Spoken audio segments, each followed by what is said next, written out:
настои да крие вредност заборавениот рудник во падините на Кожув Алшар, за државата нема вредност.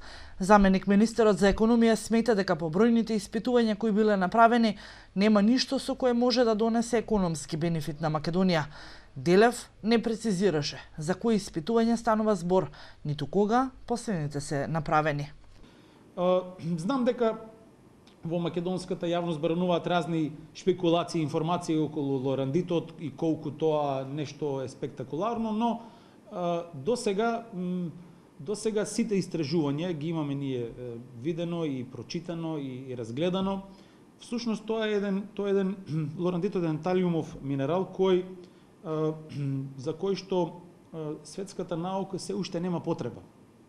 Не зборувам дека во иднина можеби би било другачие или би имало некаква потреба, но во моментот тоа е еден редок елемент за кој што нема никаква примена во денешнава наука или технологија. Тој се користи од време на време за некои истражување.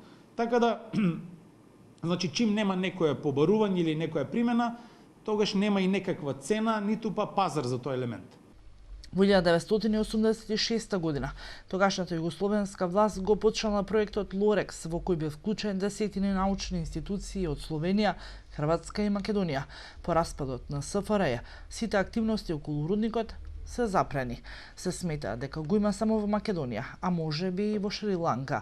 1978 година одржана тајна седница на владата на СФРЈ, на која се разговара за тоа дали рудникот Алшар да и се препушти на НАСА, да врши истражувања која наводно би го користела Лорандитот за вселенските истражувања.